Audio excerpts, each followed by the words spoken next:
Assalamualaikum warahmatullahi wabarakatuh. Selamat berjumpa lagi dengan saya di video pembelajaran kimia. Di video kali ini kita akan membahas materi mengenai hukum-hukum dasar kimia. Ini merupakan awalan materi dari stoikiometri dan konsep mol. Sehingga silakan kalian cermati materi dengan baik dan semoga setelah kita membahas video ini bersama, kalian bisa memahami materi tentang hukum-hukum dasar kimia. Oke, kita bahas tentang hukum-hukum dasar kimia. Hukum dasar yang pertama adalah hukum Lavoisier. Hukum Lavoisier atau hukum Lavoisier ya, ini adalah merupakan hukum kekekalan massa, di mana ia menyatakan bahwa massa total zat-zat sebelum reaksi akan selalu sama dengan massa total zat-zat hasil reaksi. Nah, seperti yang sudah kita bahas di submateri sebelumnya mengenai persamaan reaksi kimia, ya kita tahu bahwa di setiap reaksi kimia itu pasti ada zat sebelum bereaksi atau reaktan dan ada zat setelah reaksi atau hasil reaksi atau juga bisa disebut sebagai produk. Nah, pada hukum Lavoisier ini menyatakan bahwa jumlah total massa sebelum bereaksi akan sama dengan jumlah massa total zat setelah bereaksi. Sebagai contoh, misalkan di sini ada logam magnesium bermassa 4 gram dibakar dengan oksigen menghasilkan magnesium oksida. Jika oksigen yang digunakan bermassa 6 gram, berapa massa magnesium oksida yang dihasilkan? Dari soal ini kita tahu bahwa magnesium oksida ya, magnesium oksida itu merupakan hasil dari reaksi antara magnesium dan oksigen. Reaksi magnesium dan oksigen ya. Sehingga ketika kita mau mencari massa magnesium oksida, kita bisa menjumlahkan massa magnesium dengan massa oksigen. Masih akan total massanya akan sama dengan massa dari magnesium oksida. Nah, pada soal kita ketahui bahwa massa magnesium yang bereaksi adalah 4 gram dan massa oksigen yang bereaksi adalah 6 gram. Sehingga nanti massa magnesium oksidanya adalah 10 gram. Begitu ya. Udah, ini adalah hukum Lavoisier atau hukum kekekalan massa. Selanjutnya ada hukum Proust atau disebut sebagai hukum perbandingan tetap, di mana hukum ini mengemukakan bahwa perbandingan massa unsur dalam satu senyawa adalah tertentu dan tetap. Artinya, dalam suatu senyawa, unsur-unsur yang membentuk senyawa tersebut mempunyai perbandingan angka yang tetap dan tertentu. Tertentu itu artinya berarti setiap senyawa mempunyai perbandingan massa yang berbeda-beda gitu. Nah, sebagai contoh di sini pada senyawa H2O, H2O ini merupakan senyawa hasil reaksi atau hasil gabungan dari unsur H dan unsur O, hidrogen dan oksigen. Pada senyawa H2O, perbandingan massa unsur H banding unsur O-nya adalah selalu 1:8. Berapapun massa yang tersedia dari unsur H dan unsur O sebelum bereaksi, setelah membentuk senyawa H2O di dalamnya selalu mengandung perbandingan massa H dan O sebanyak 1:8. Artinya, dimungkinkan adanya zat yang tersisa dari suatu reaksi tersebut, tergantung nanti berapa massa H dan O yang tersedia sebelum bereaksi, begitu ya. Nah, sebagai contoh soal di sini, perbandingan massa H dan O dalam air adalah 1:8. Jika 3 gram unsur hidrogen dan 100 gram unsur oksigen bergabung membentuk senyawa air, berapa massa air yang dihasilkan? Nah, kalau ada soal seperti ini, kita tidak bisa langsung mengerjakan menggunakan hukum Lavoisier, artinya tidak bisa langsung menjumlahkan 3 gram ditambah dengan 100 gram.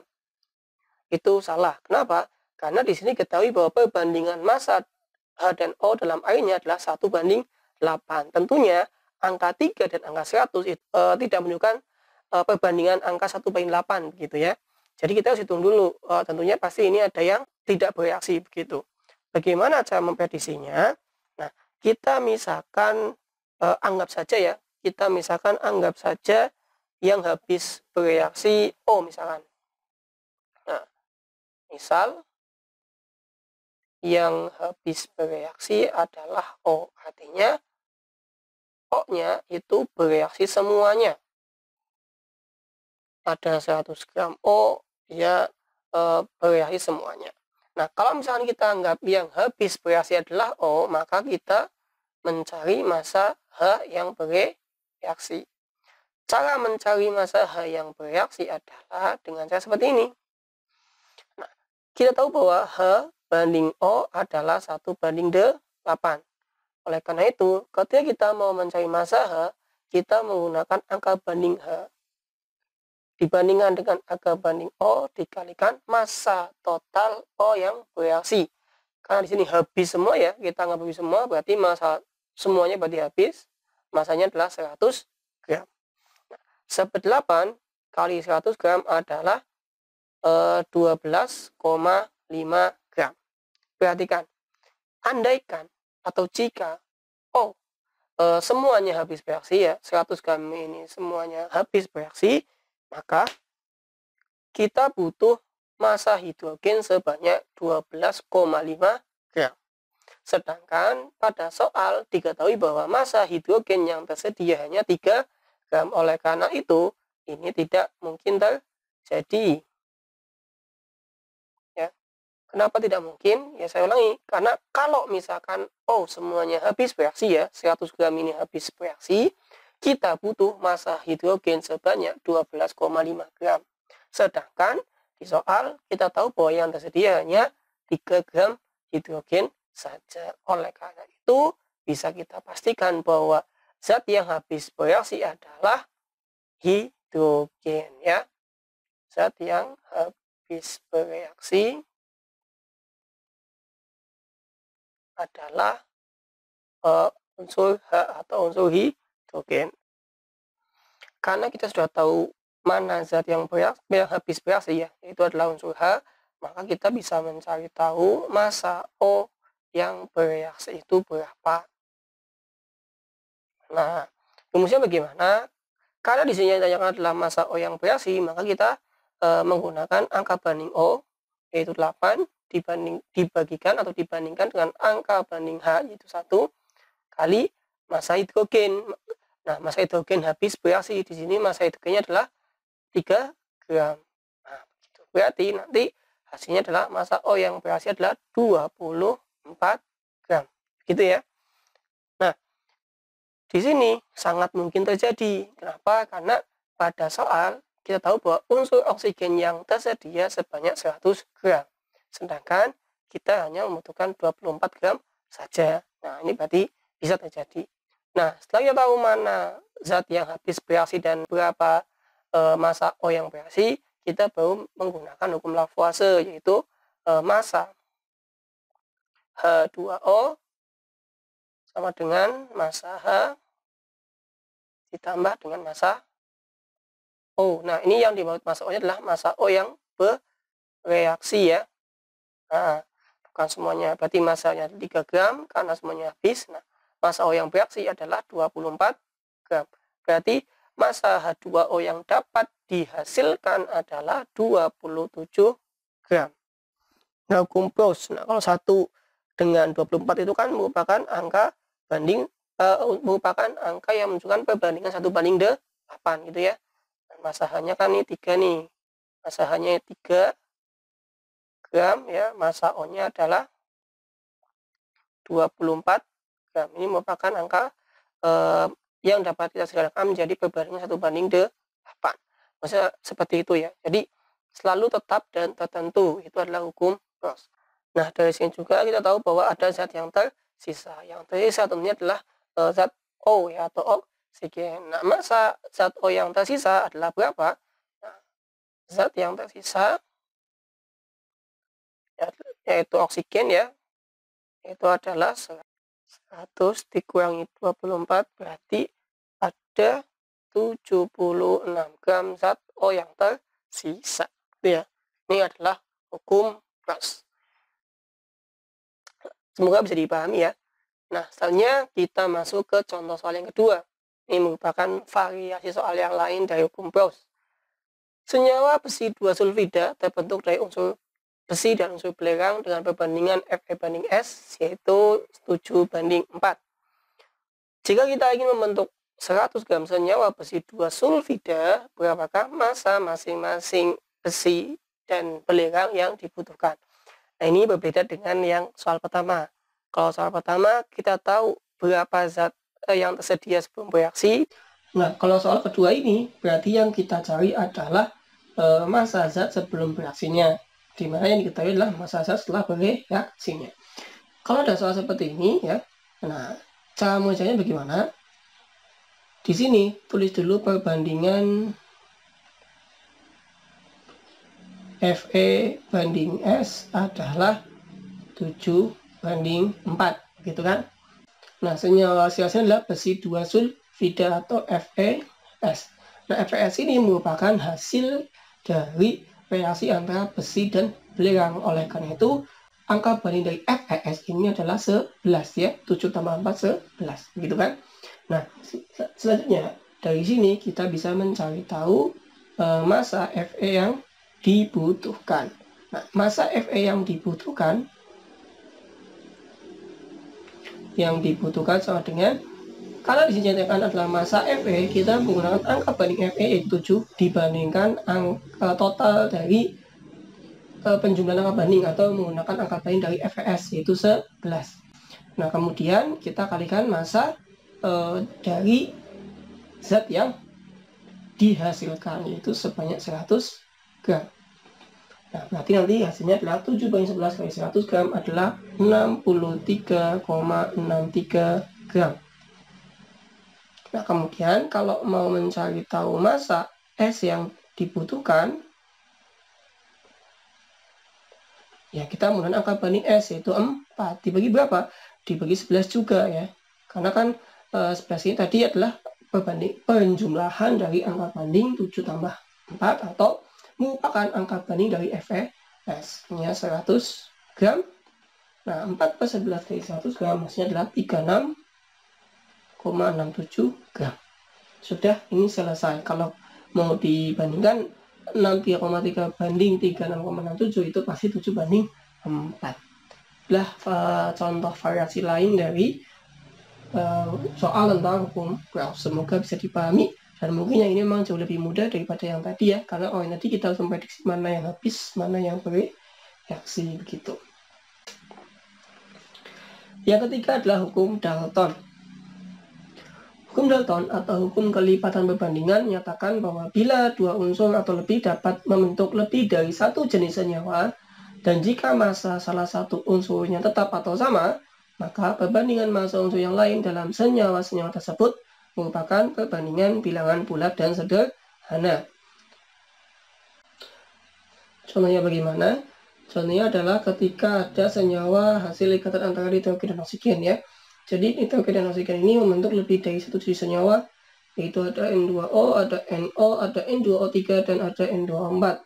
Nah, komposisinya adalah sebagai berikut. Perhatikan di sini komposisi pada masing-masing senyawa ya. Ada senyawa N2O, senyawa NO, N2O3, dan senyawa N2O4. Kita lihat bahwa dari tabel tersebut, kalau misalkan kita menyamakan atau membuat angka massa atau perbandingan massa dari N-nya sama, yaitu 7 gram, maka akan didapatkan sebuah perbandingan seperti pada kolom ke-4 ya. Nih. Nah, dari sini kita tahu bahwa akan didapatkan perbandingan massa dari O4 banding 8 banding 12 dan banding 16. Oke, ya. Kalau misalkan kita sederhanakan angka perbandingan dari massa O, kita akan menemukan perbandingan yaitu 1 banding 2 banding 3 banding 4. Nah, ini merupakan maksud atau contoh dari hukum Dalton, yaitu ketika ada dua unsur atau lebih, jadi dua unsur yaitu N dan O membentuk lebih dari satu jenis senyawa, dan ketika massa salah satu unsur tetap, sini massa N ya kita buat sama, yaitu buat 7, maka kalau melihat komposisi yang ada akan didapatkan perbandingan massa unsur O yaitu 4 banding 8 banding 12 banding 16. Angka banding ini bisa kita sederhanakan menjadi 1 banding 2 banding 3 dan banding 4. Ini merupakan contoh dari hukum Dalton. Nah, setelah contoh soalnya, ini mudah sekali sebenarnya. Unsur I dan unsur Y dapat membentuk dua jenis senyawa. Pada senyawa 1 terdapat 50% massa X dan pada senyawa 2 terdapat 40% massa X. Berapa perbandingan massa unsur Y pada saat X tetap? Nah, cara mengerjakannya mudah sekali. Di sini ya, X ditambah Y menghasilkan dua senyawa. Ya, ini senyawa 1, ini adalah senyawa 2. Nah, tentunya pada masing-masing senyawa terdapat unsur I dan unsur Y ya. Pada senyawa 1 terdapat 50% massa X dan pada pada senyawa kedua terdapat 40% massa X. Nah, dari sini kita akan tahu bahwa komposisi dari Y-nya ya, di sini adalah 50%, sedangkan sini adalah 60%. Sisanya ya, kan namanya perbandingan totalnya berarti 100%. Ketika X-nya 50 berarti Y-nya sisanya yaitu 50. Ketika X-nya 40 berarti Y-nya sisanya yaitu 60. Nah, kemudian di sini kita buat perbandingan sederhananya. Ini berarti 1:1. Ini berarti 2:3. Begitu perbandingannya. Karena di sini yang ditanyakan adalah perbandingan massa unsur Y pada saat X-nya tetap, ya, kita buat angka banding X pada senyawa 1 dan senyawa 2 adalah sama. Bagaimana caranya? Kita ubah perbandingan 1:1 ini menjadi 2:2.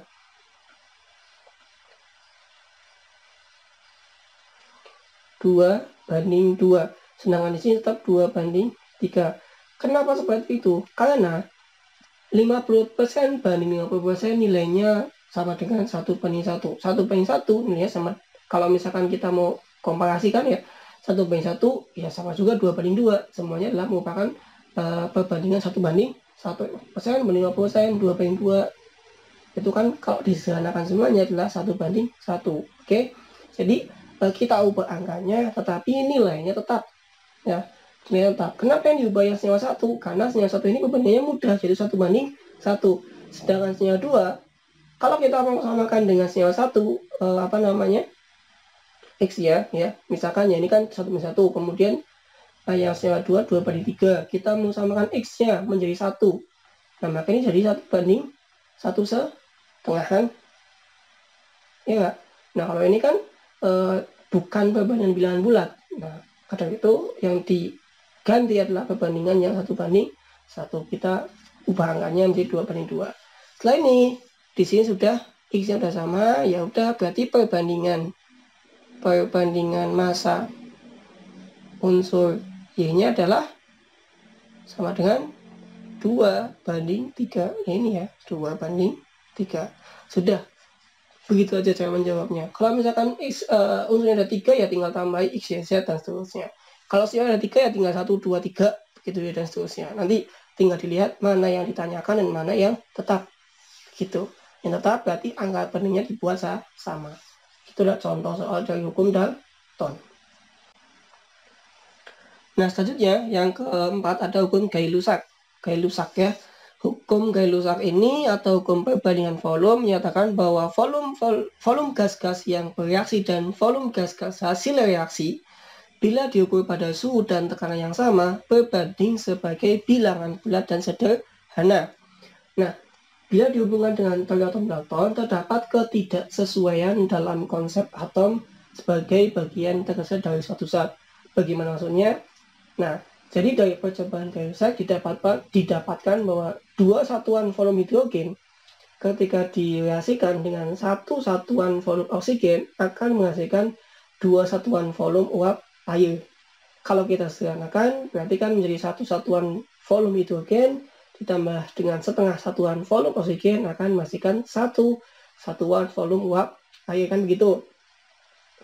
Nah, kemudian jika satuan volume diperkecil hingga nanti tersisa volume itu hanya memuat satu atom saja, ya, maka akan didapatkan bahwa satu atom hidrogen ketika dijumlahkan dengan setengah atom oksigen akan menghasilkan satu atom air. Nah, di sini terdapat ketidaksesuaian, ya, bahwa konsep setengah atom itu tidak ada berdasarkan teorinya si Dalton. Namanya atom itu kan bagian terkecil, jadi nggak ada setengah atom gitu. Nah, oleh karena itu untuk menghindari hal tersebut, hukum Gay-Lussac itu disempurnakan atau dilengkapi dengan hipotesa dari Amadeo Avogadro. Nah, hipotesa ini disebut atau dikenal dengan istilah hipotesis Avogadro. Hipotesis Avogadro itu bagaimana? Hipotesis Avogadro ya, atau hukum Avogadro ini menyatakan bahwa pada suhu dan tekanan yang sama, semua gas yang volumenya sama akan mengandung jumlah molekul yang sama. Nah, Avogadro berpendapat bahwa satuan terkecil dari suatu zat tidak harus atom, tetapi dapat berupa gabungan dari atom-atom sejenis ya, atau yang disebut sebagai molekul ya, karena mengandung jumlah molekul yang sama. Nah, akhirnya berdasarkan konsep ini, sampai saat ini gas-gas ya, selain gas mulia, karena gas mulia itu sudah stabil, tentu gas-gas selain gas mulia itu dianggap sebagai molekul diatomik. Jadi tadi untuk yang hidrogen ditambah oksigen menjadi H2O, nanti molekulnya adalah molekul diatomik H2O begitu, ditambah setengah O2 H2 ya. Jadi gini, H2 ditambah setengah O2 menjadi H2O begitu. Kalau ini boleh karena ini kan O2 ini molekul ya. Nah, setelah molekul itu nggak apa-apa gitu. Jadi tidak harus atom. Ini hipotesa dari Avogadro. Nah, kalau misalkan hukum Gay-Lussac dan hipotesa Avogadro diterapkan pada suatu reaksi zat-zat berfase gas pada kondisi suhu dan tekanan yang sama tetap, maka akan didapatkan hubungan persamaan perbandingan volume sama dengan perbandingan koefisien sama dengan perbandingan jumlah molekul. Nah, hukum keempat yaitu hukum Gay-Lussac dan hipotesa Avogadro atau hukum kelima ini adalah saling berhubungan atau berkaitan begitu ya. Contoh soalnya yang pertama adalah pada suhu dan tekanan tertentu, setiap 1 liter gas nitrogen akan dapat habis bereaksi dengan 3 liter gas hidrogen membentuk 2 liter gas amonia. Tentukan rumus molekul amonia tersebut. Nah, kalau dasar seperti ini adalah contoh penerapan dari hukum Gay-Lussac dan hipotesa Avogadro. Di sini terdapat gas nitrogen dan gas hidrogen. Yang menurut hipotesa Avogadro kita boleh anggap itu sebagai molekul diatomik. Oleh karena itu kita bisa tulis H2 ditambah N2 menghasilkan gas amonia. Ya, amonia itu kita nggak tahu rumus molekulnya apa. Yang jelas itu adalah gabungan dari itu adalah gabungan dari molekul H2 dan molekul N2. Jadi kita tulis saja N-nya X, H-nya Y ya. Kita nggak tahu jumlah setiap zatnya itu berapa begitu. Nah, kemudian di sini gas nitrogen yang habis bereaksi atau tepat habis bereaksi adalah 1 liter. Dan gas hidrogen yang bereaksi adalah 3 liter. Nah, angka volume ini kita bisa gunakan sebagai angka koefisien karena perbandingan volume sama dengan perbandingan koefisien. Ini kan 3 liter. Ini 1 liter dan ini 2 liter. Maka ini menjadi perbandingan koefisiennya 3, ini yang 1, kemudian di sini adalah 2. Pada penulisan persamaan reaksi kimia, kalau koefisien 1 tidak perlu ditulis begitu ya. Nah, dari sini nanti kita bisa mencari tahu berapa jumlah atom N yang ada pada molekul amonia ya, NXHY. Kita bisa mencari X-nya berapa, H-nya berapa. Nah, setelah kita menuliskan persamaan reaksi ini, pada sebelumnya kita sudah mempelajari bahwa yang namanya analisis kimia itu harus setara ya kan. Namanya setara ini adalah jumlah zat yang ada di kiri harus sama dengan jumlah zat yang ada di kanan. Oleh karena itu ya, kita bisa menggunakan persamaan matematis seperti ini. Kita pertama mencari Y dulu ya, yang H di sini ya.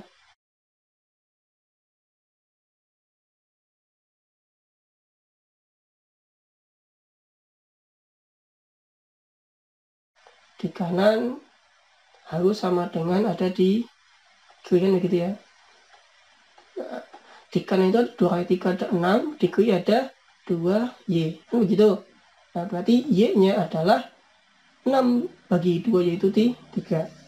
Nah, kalau mau mencari jumlah atom N, kan prinsipnya adalah jumlah atom N di kanan harus sama dengan jumlah atom di kiri ya. Ini kan prinsip garis setara. Berarti jumlah atom N adalah 2, jumlah dikirinya adalah 2x. Dari mana? Ini x 2. Nah, berarti x-nya adalah 1. Berarti rumus molekul amoniaknya adalah N-nya 1 hanya di 3. Begitu. Itu adalah contoh soal mencari rumus molekul menggunakan prinsip dari hukum Karnow dan hipotesi Avogadro. Itu mudah ya. Pada intinya, kalau kalian menemukan soal seperti ini, ya, angka volumenya ya, atau jumlah volumenya itu dianggap sebagai perbandingan koefisien.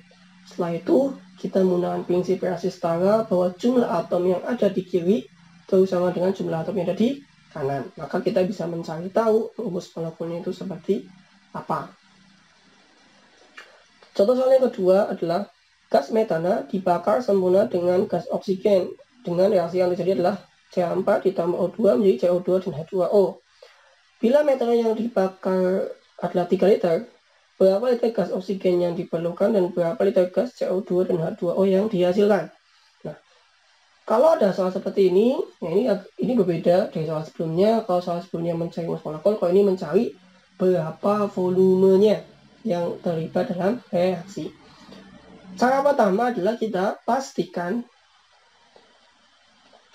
reaksinya setara. Kita lihat CH4 ditambah O2 menjadi CO2 plus H2O. Nah, kita lihat apakah reaksi setara atau belum. Jumlah C di kiri ada 1, jumlah atom C di kanan 1 sudah sama, jumlah atom H di kanan 4, jumlah atom H di kiri 4, jumlah atom H di kanan 2. Nah, ini berarti belum setara. Nah, karena ini merupakan reaksi yang sederhana, kita tinggal menyetarakan reaksinya langsung ya, dan tanpa harus menggunakan konsep yang variabel itu loh, yang satu, kemudian A, B, C gitu ya.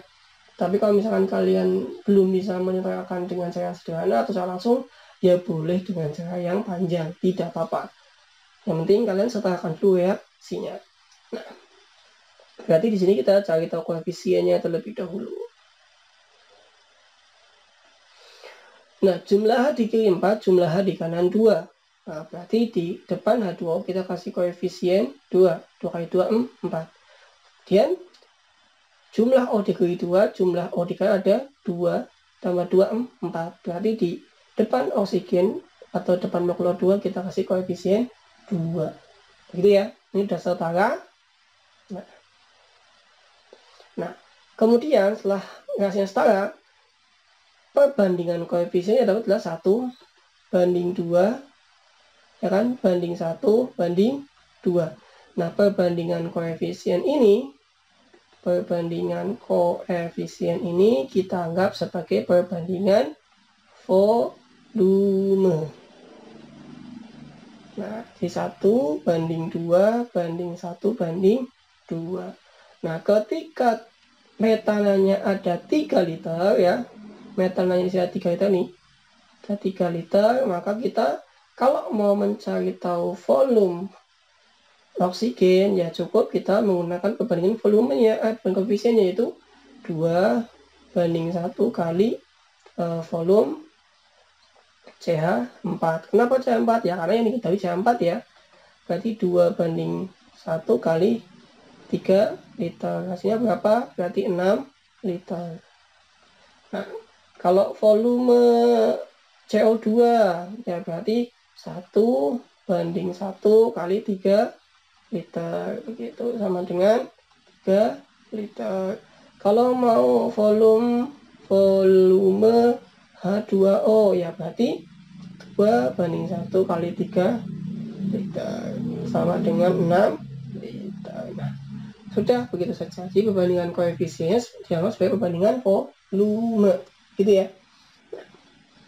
Atau kalau misalkan mau melihat tanpa mau menghitung seperti ini juga boleh ya. Kita lihat kan di sini ya, kita sudah tahu volume metannya adalah 3 liter. Kemudian kita tahu volume O2-nya 6 liter. Nah, volume CO2, kalau mau volume CO2 kan perbandingan koefisien CO2 dan CO4 sama ya, 1/1 ya kan? Ya berarti volumenya sama begitu. Nah, kalau H2O di sini perbandingannya adalah sama dengan perbandingan si O2 ya kan? 2/2 sama juga 1/1.